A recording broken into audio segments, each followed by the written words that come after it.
યાત્રાનું આપણા પુષ્ટિમાં, કારણ કે શ્રી ગુસાઈજી, શ્રી મહાપ્રભુજી, આમાં પણ એવું છે કે મતભેદ છે. ઘણા માને છે કે શ્રી મહાપ્રભુજીને શ્રી જગન્નાથજીની આજ્ઞા થઈને આપશીએ ક્રમ પ્રારંભ કર્યો, અને ઘણા એવું માને છે કે શ્રી ગુસાઈજી પ્રભુચરણને આ ક્રમ સુંદર લાગ્યો તો એટલા માટે આપશ્રી આ ક્રમ માર્ગમાં સ્વીકૃત કર્યો. પણ વસ્તુ એ જ છે કે ભગવત સુખાર્થે જે જગદીશજી, શ્રી જગન્નાથજી પોતે પોતાના મંદિરમાંથી બહાર પધારી અને પોતાના સર્વ પુરીના પોતાના નગરજનોને દર્શન આપતા પધારે છે. પછી જે કોઈ વ્યક્તિ, ચાહે શ્રી જગદીશજીનો ભક્ત હોય કે ચાહે કેવલ નાગરિક હોય, પણ દરેક વ્યક્તિ પુરીનો નિવાસી શ્રી જગન્નાથજીને, શ્રી જગદીશજીને પોતાનો રાજા જ માને છે. અહીં તક કે ત્યાંના જે સ્થાનિક રાજા છે એ પણ પોતાને શ્રી જગન્નાથજીના મંત્રી કે સેવક જ માને છે. તો આવી પ્રાચીન કાળમાં ઘણી બધી જગ્યાએ આપણી ત્યાં પરંપરા હતી કે દેવાલયોમાં બિરાજમાન જે ભગવત સ્વરૂપો હતા તો એમને રથના અંદર બિરાજમાન કરી અને ગામમાં પોતાના ક્ષેત્રમાં પધરાવવામાં આવતા. કારણ કે આ દેવતાઓને ગામના લોકો, નગરના લોકો પોતાના રાજા માનતા. તો રાજા પોતાના પ્રજાને મળવા માટે, એમના જીવનને જોવા, એમને દર્શન આપવા માટે જેમ રથમાં બિરાજીને પધારે, એમ આ ભગવત સ્વરૂપોને પધરાવવાનો ક્રમ એ પ્રાચીન કાળથી આપણા દેવાલયોની સંસ્કૃતિમાં હતો. હવે આપણા પુષ્ટિ માર્ગમાં જો વાત થાય તો આપણી ત્યાં શ્રી ગુસાઈજીએ જે આપણા પુષ્ટિ માર્ગીય ઘરમાં બિરાજતા શ્રી પ્રભુની સેવા માટે રથયાત્રાનો ક્રમ લીધો. એમાં આપણા પ્રભુ નગરમાં પર્યટન નથી કરતા, નગરમાં દેશાટન નથી કરતા. આપણી ત્યાં દેશમાં આપણા પ્રભુનું દેશ કયું? તો આપણા ઘરનો જેટલો વિભાગ છે, આપણું ઘર જ્યારે ખતમ થાય એટલો આપણા પ્રભુનો દેશ. કારણ કે એ પ્રભુ ભલે પુરીમાં જગન્નાથ થઈને બિરાજે છે, પુરીમાં આખા જગતના નાથ થઈને બિરાજે છે, ભલે એ 12 ત્રણેય લોકોના નાથ છે, પરબ્રહ્મ પૂર્ણ પુરુષોત્તમ હોવાને કારણે આપ સર્વસ્વ, સર્વ જગતના સ્વામી છો, પણ આપણા ઘરે તો કેવલ ને કેવલ આપણા પ્રભુ બનીને બિરાજે છે. આપણા ઘરે એ આપણા પોતાના ઠાકુર છે એવી રીતના એ બિરાજમાન છે. એટલે એ આપણા ઘરમાં કેવલ આપણને જ પોતાના જાણવાને કારણે આપણું ઘર એ પ્રભુનો દેશ અને એમના નાગરિકજનો એ ઘરમાં રહેતા લોકો. એટલે શ્રી ઠાકોરજી આપણા જ ઘરના અંદર જગદીશ, આપણા જગદીશ બનીને પોતે વિહાર કરે છે. અને એમાં પણ આપણી ત્યાં ખૂબ સુંદર ભાવના છે કે નિજ મંદિર નિજ તિબારી એ શ્રી યશોદાજીનું ઘર છે.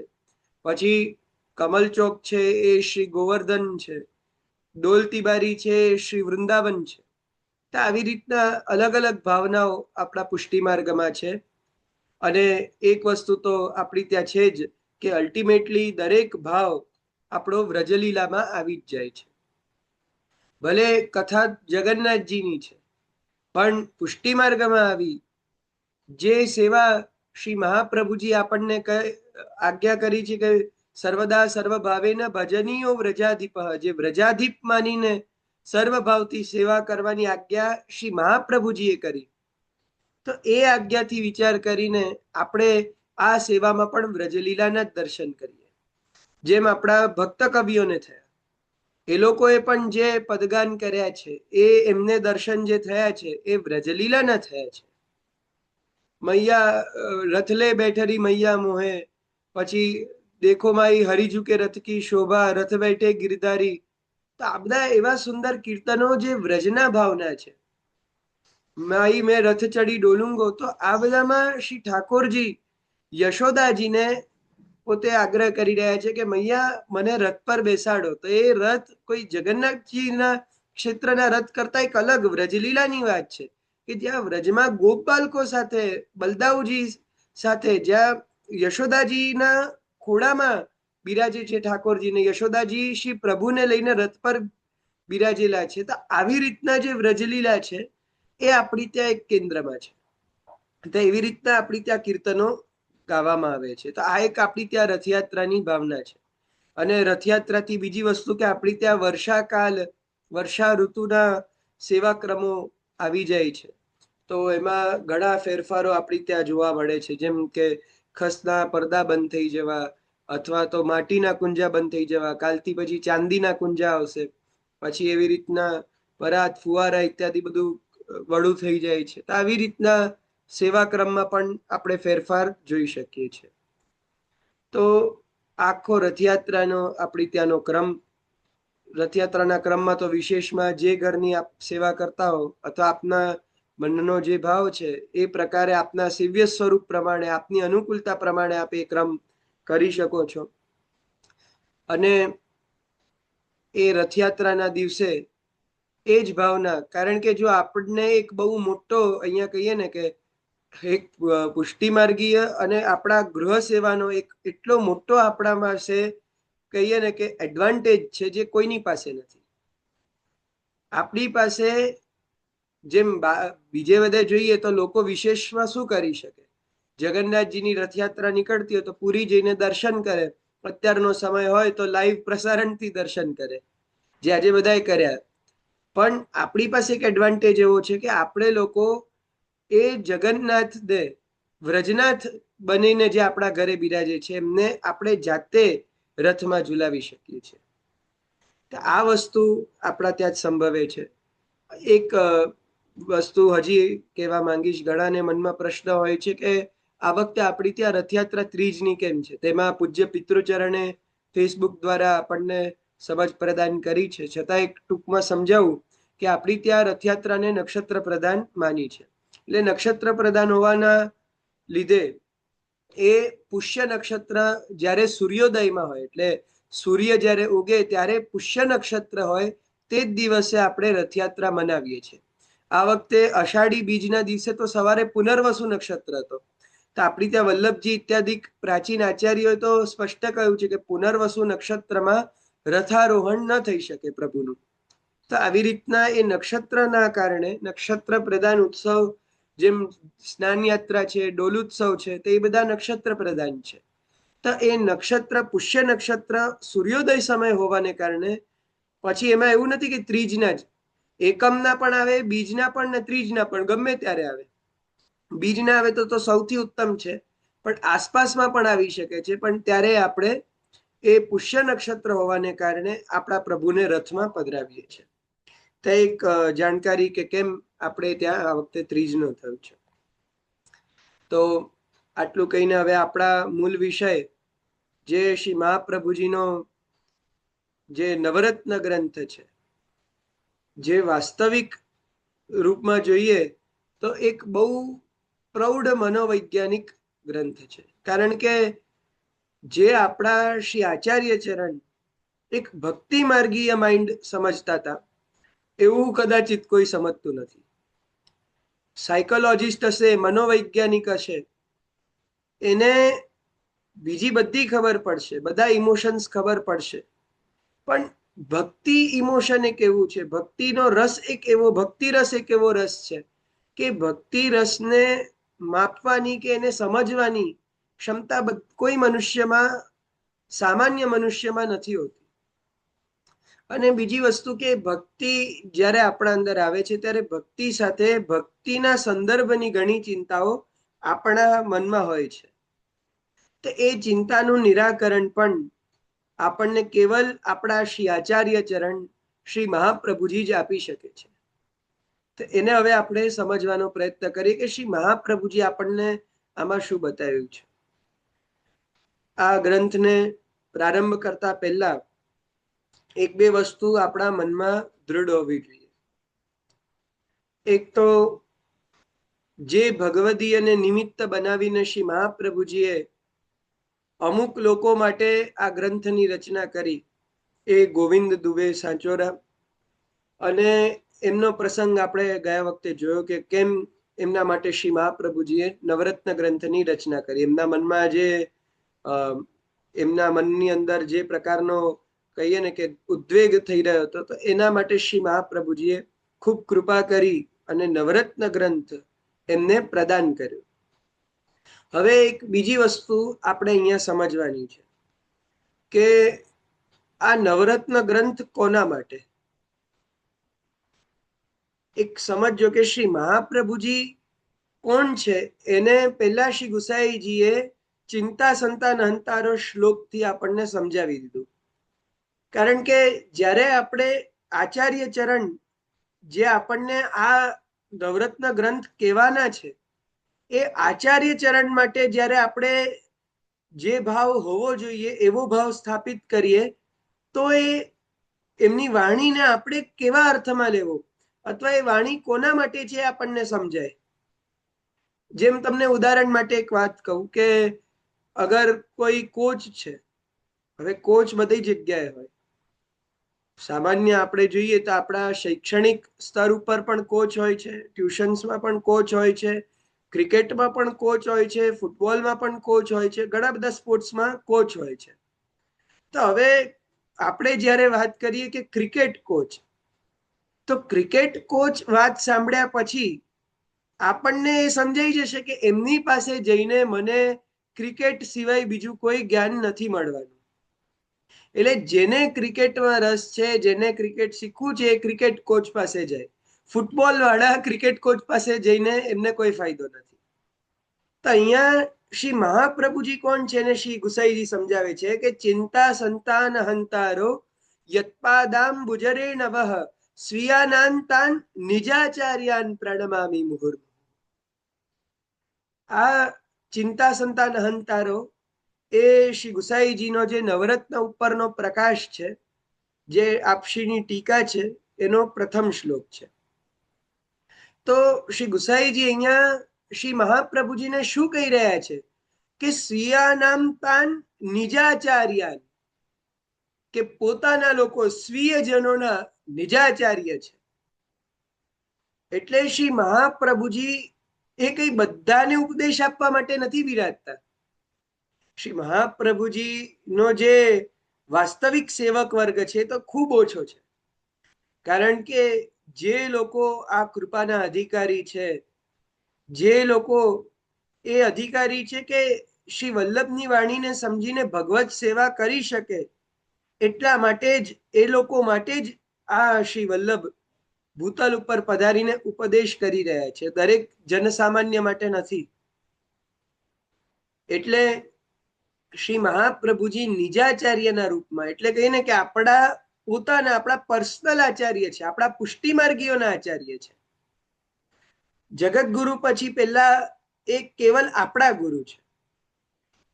એક વસ્તુ સમજો કે જગત ગુરુ જ્યારે આપણે કહીએ છીએ, જગત ગુરુ શ્રી વલ્લભને માનીએ છીએ, પણ જગત ગુરુ કહેવા ઉપર આપશીની શિક્ષાઓ, જે આપશીની આજ્ઞાઓ છે, જે આપશી આપણને સમજ આપી છે, એ બધી સમજ વાસ્તવમાં આપણા માટે જ છે, પણ આખા જગત માટે નથી. એ પણ સમજવાનું છે. જગતગુરુ કહેવાનો કદાચ પ્રાચીન લોકોનો ઉદ્દેશ્ય અલગ હશે, પણ જો શ્રી મહાપ્રભુજીના ષોડશ ગ્રંથ ઇત્યાદિકના આધાર ઉપર આપણે કહીએ તો મહાપ્રભુજી એમાં તો નિજાચાર્ય જ છે. કારણ કે ષોડશ ગ્રંથ એ કેવલ ને કેવલ પુષ્ટિજીવોના જ અર્થમાં પ્રગટ થયા છે. એમાં પણ જે આ માર્ગ ઉપર ચાલવા માંગે છે એમના માટે. તો અહીંયા આ જે નવરત્ન ગ્રંથ છે એને શરૂ કરતા પહેલા ગુસાઈજીએ ચોખવટ કરી દીધી કે આ નિજાચાર્યની વાણી છે. આ પુષ્ટિ માર્ગના આચાર્ય, પુષ્ટિ માર્ગના જે ગુરુ છે, એ પુષ્ટિ માર્ગને અનુલક્ષીને આ વાણી કહી રહ્યા છે. એટલે બીજા કોઈ પણ લોકો અથવા આ માર્ગના જ લોકો કોઈ બીજા વિચારથી આ ગ્રંથ પાસે ન આવે. એટલે કે જે વિષય છે આનો, એટલે ચિંતા દૂર કરવી, એ ચિંતા એ લૌકિક ચિંતા નથી, એ ભક્તિ માર્ગીય ચિંતા છે. આ વસ્તુ નિજાચાર્યથી આપણને એક ખબર પડે છે કે આ કેવલ આપણા નિજ વિષયો, એટલે પુષ્ટિ માર્ગના વિષયની ચિંતાનું હલ અહીંયા થશે. હવે હલ શેનાથી થશે? તો જે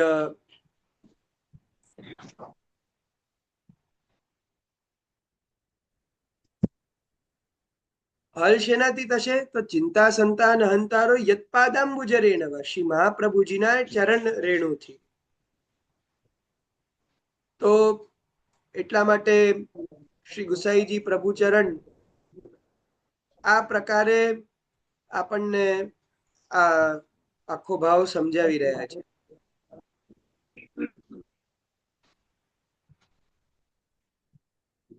એક મિનિટ.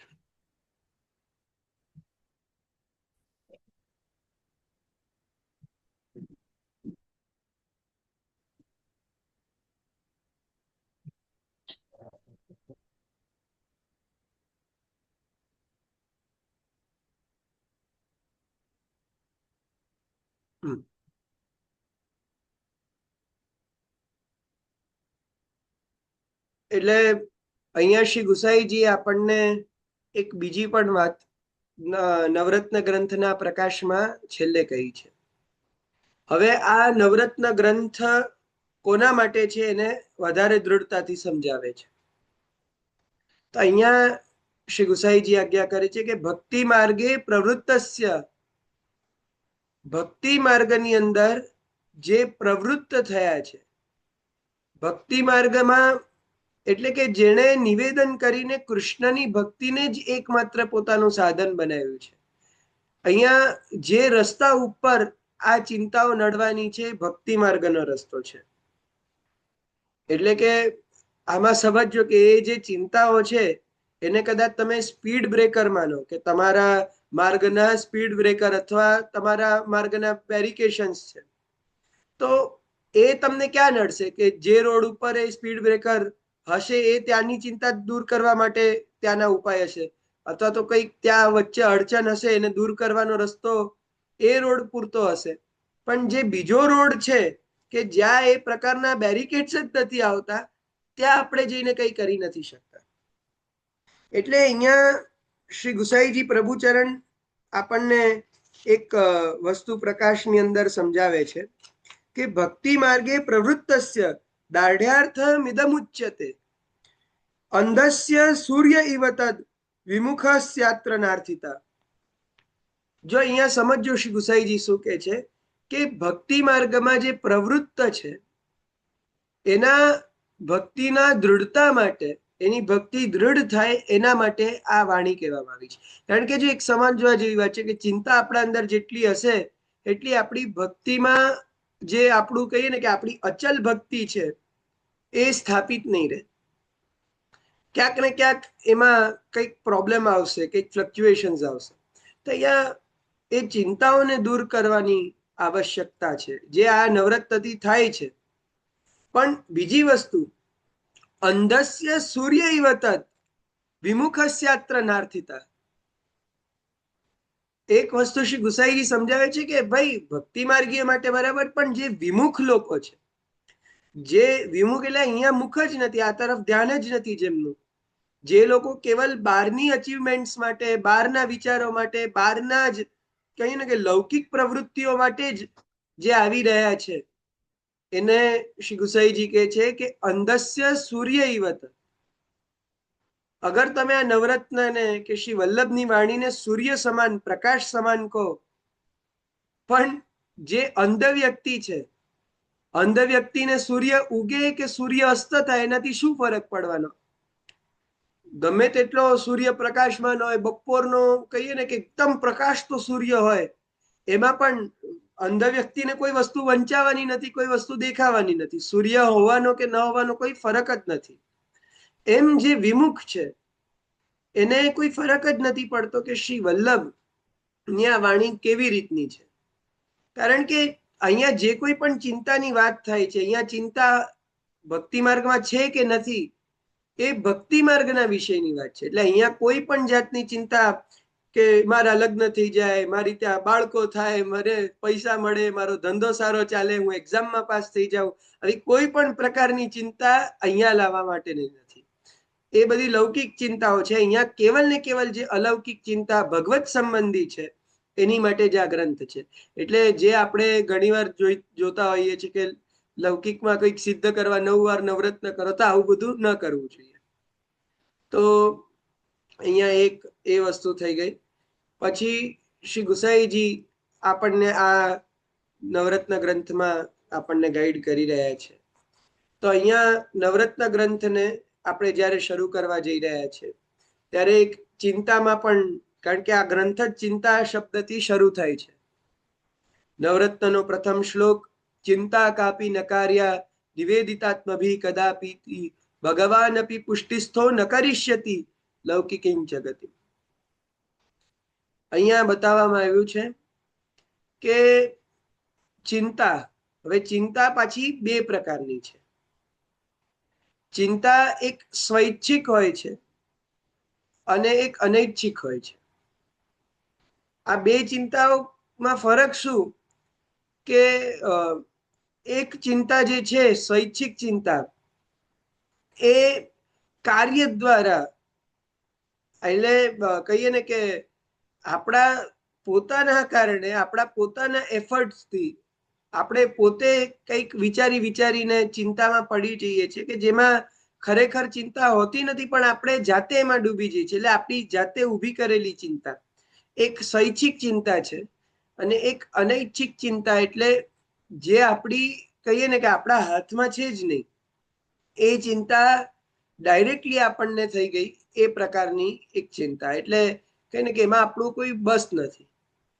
તો આવી બે પ્રકારની ચિંતાઓની અહીંયા વાત છે. હવે આ બે ચિંતાઓમાં પણ નવરત્ન ગ્રંથને આપણે સમજીએ તો એમાં કઈ ચિંતા છે? તો બંને પ્રકારની. આ નવરત્ન ગ્રંથમાં તમે જાતે જે ઊભી કરો છો એ ચિંતા પણ હશે, અને જે ચિંતા તમે ઊભી નથી કરતા પણ તમારે એનો સામનો કરવો પડે છે એ પણ છે.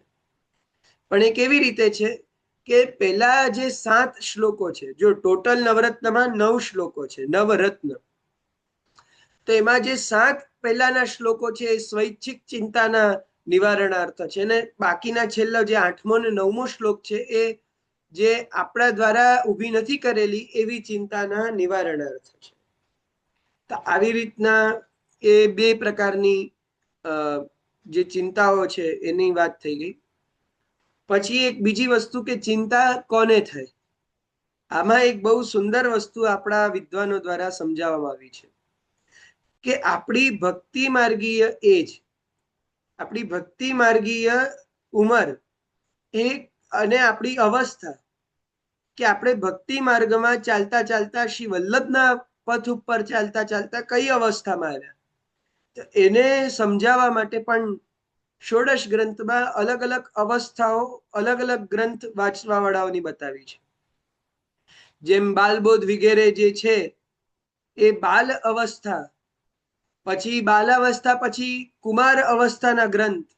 એવી રીતના જ્યારે આપણે સિદ્ધાંત રહસ્યથી લઈને નવરત્ન ઇત્યાદિ ગ્રંથો ગણીએ તે 4 ગ્રંથો કુમાર અવસ્થા પછી કિશોર અવસ્થાના ગ્રંથ છે. એટલે નવરત્ન સુધી જ્યારે આપણે પહોંચીએ ત્યારે એક રીતે સમજો કે ભક્તિ માર્ગીય જર્નીમાં આપણે કિશોર અવસ્થામાં પહોંચ્યા. કિશોર અવસ્થાનું ઇંગ્લિશ આપણે જોઈએ તો એ છે ટીનેજ, એટલે એ ટીનેજર છે. એક વસ્તુ વિચાર કરીએ કે પોતાની આઈડેન્ટિટીને લઈને સૌથી વધારે ચિંતા કોને થતી હોય છે? ટીનેજર્સ. એટલે કે હું શું થઈશ, હું શું બનીશ, મારું ભવિષ્ય કેવું છે, આ પ્રકારની ભવિષ્યને લઈને ચિંતા. જો ચિંતા તો કોઈ ઉંમરને બંધાયેલી નથી, ચિંતા બધાને થાય છે, પણ પોતાની સેલ્ફ આઈડેન્ટિટીને લઈને વધારે ચિંતા ટીનેજર્સને થાય છે. આ કહીએ ને કિશોર અવસ્થામાં બધાને ચિંતા વધારે થાય છે. હજુ કેટલીક સાયકોલોજીકલ વસ્તુ છે. તો આવી કિશોર અવસ્થા જ્યારે આપણા ભક્તિ માર્ગની છે, આપણા અંદર રહેલી ભક્તિમાં આપણી છે, તો આપણે અહીંયા અત્યારે પોતાની જાતને કેવી રીતે ભક્તિ માર્ગમાં જોઈએ છે, આપણા પ્રભુ સાથેના આપણા સંબંધમાં આપણને જે ચિંતાઓ થાય છે, આપણા પ્રભુ સાથેના આપણા ભવિષ્યને લઈને જે આપણને ચિંતાઓ થાય છે, અલગ અલગ પ્રકારની જે આવી બધી ચિંતાઓ છે, એ ચિંતાઓનું નિવારણ આપણને આ નવરત્ન ગ્રંથમાં જોવા મળે છે. એટલે કહીએ ને કે આ ટીનેજની જે ચિંતા છે આપણી, આપણા કરિયરને લઈને, એમ ભક્તિ માર્ગીય કરિયરને લઈને આપણી ચિંતાઓ નવરત્ન ગ્રંથ દ્વારા દૂર થાય છે. તો આ ચિંતાને આપણે સમજ્યા. હવે અહીંયા પેલા સ્વૈચ્છિક ચિંતા ને લેતા શ્રી મહાપ્રભુજી પોતે નવરત્ન ગ્રંથને શરૂ કરે છે. તો ચિંતા કાપી નકાર્યા એ પહેલી શ્રી વલ્લભની આજ્ઞામાં. જો અહીંયા એક એક શબ્દ ઉપર ધ્યાન આપવાનું છે કે ચિંતા કાપી નકાર્યા. કાપી એટલે કોઈ પણ રીતની, ક્યારે પણ કોઈ પણ પ્રકારની.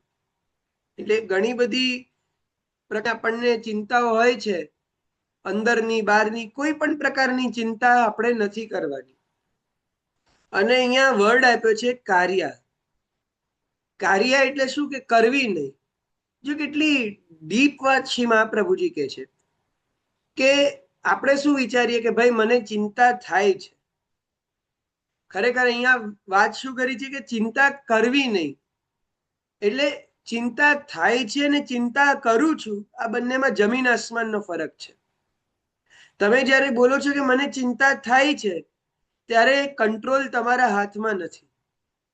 ત્યારે પછી જેમ કહીએ ને કે અત્યારે તડકો થાય છે, અત્યારે વરસાદ થાય છે, અત્યારે આ થાય છે, અત્યારે તે થાય છે, અત્યારે યુદ્ધ થાય છે, અત્યારે આ થાય છે. તો થવામાં તમારો કોઈ કંટ્રોલ નથી. સૂર્ય પૂર્વથી ઉદય થાય છે, પશ્ચિમમાં અસ્ત થાય છે. વિચાર કરો કે જ્યાં જ્યાં આપણે થાય છે એવું બોલીએ છીએ ત્યાં આપણો કોઈ કંટ્રોલ હોય છે? કારણ કે આપણે નથી કરતા, એ આપણાથી નથી થતું. એ કેવલ થાય છે એટલે બીજા કોઈ દ્વારા થાય છે. તો જ્યારે કહી દઈએ છીએ આપણે કે ચિંતા મને થાય છે, ત્યારે કંટ્રોલ હાથમાંથી નીકળી જાય છે. પણ જ્યારે આપણે એવું બોલીએ છીએ કે ચિંતા હું પોતે કરું છું, એટલે હવે કેવું થઈ ગયું કે ભોજન હું કરું છું, સ્નાન હું કરું છું, અત્યારે ચાલવાની ક્રિયા એટલે વોકિંગ હું કરું છું, અત્યારે દોડવાની ક્રિયા હું કરું છું. તો હવે આના ઉપર તમારો કંટ્રોલ છે કે નહીં? તમે જમવાનું ગમે ત્યારે શરૂ પણ કરી શકો ને બંધ પણ કરી શકો. તમારા હાથ ઉપર, જીભ ઉપર, તમારા બધા ઉપર તમારો કંટ્રોલ છે. તમારે ચાલવું હોય તો તમે ચાલો, નહીં તો તમારે ન ચાલવું હોય તો ન પણ ચાલો. તમારા પગ ઉપર તમારો કંટ્રોલ છે. જ્યારે તમે કોઈ વસ્તુ કંટ્રોલ કરી શકો ત્યારે તમે કરું છું એવું બોલો છો. આવી રીતના જે આ ચિંતા છે ને, એ મોસ્ટલી એટલે કહીને 95% જે ચિંતાઓ આપણી હોય છે એ થતી નથી, આપણે કરીએ છીએ.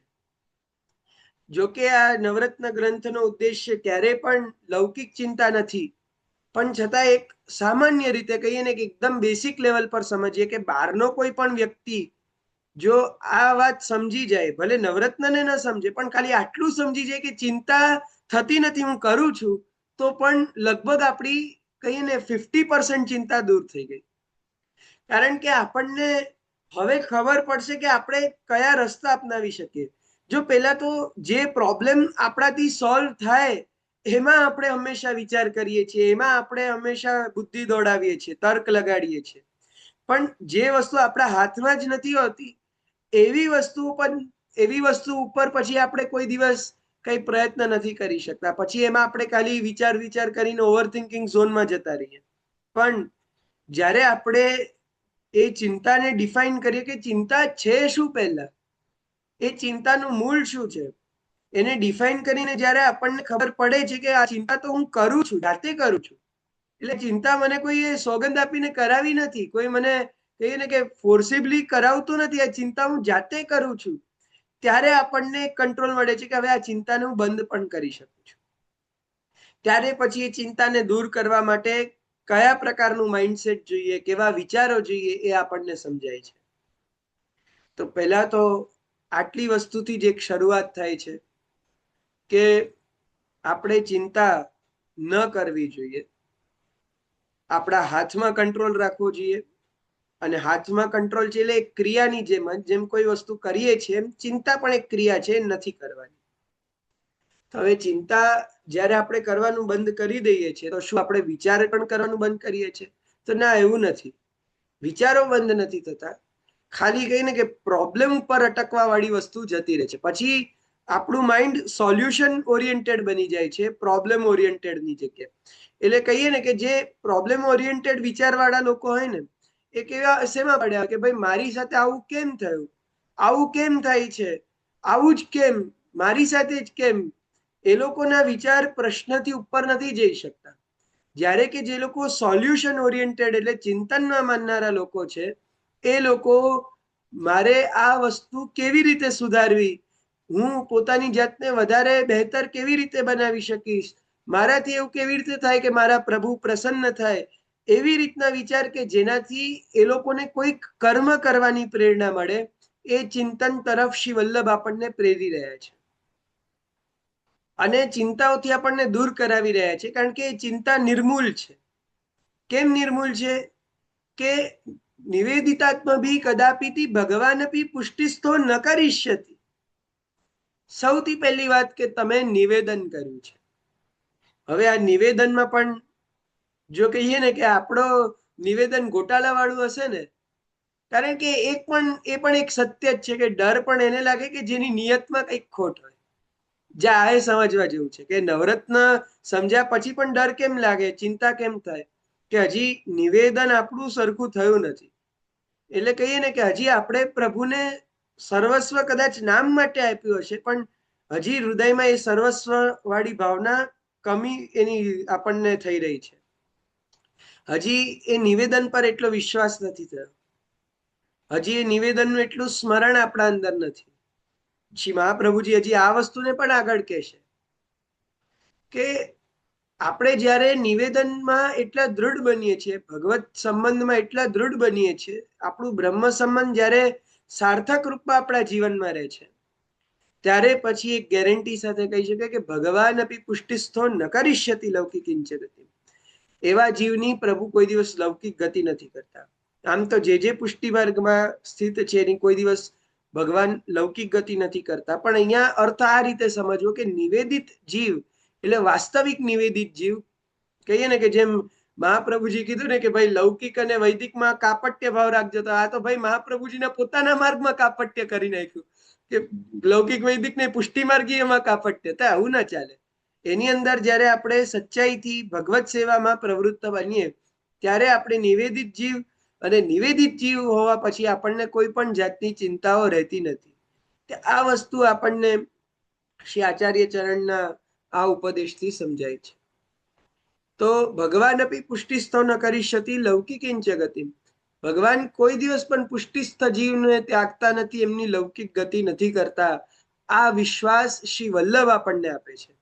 જે એકવાર સમજો ને કે આ વિશ્વાસ એક આપણા હૃદયમાં બેસી જાય ને, તો એ આપણી લગભગ ચિંતા ખતમ થઈ જાય છે. ભક્તિ માર્ગીય કે પ્રભુ મારો ત્યાગ તો નહીં કરે, પ્રભુ મારી સેવા સ્વીકારતા હશે કે નહીં, અથવા પ્રભુ મને છોડી નહીં દે, મને અધોગતિ નહીં અપાવે. હવે કોઈ પણ પ્રકારની ચિંતા નથી રહેતી જો આપણને સમજાઈ જાય છે કે પુષ્ટિ જીવ ખુદ પુરુષોત્તમનો હોય છે.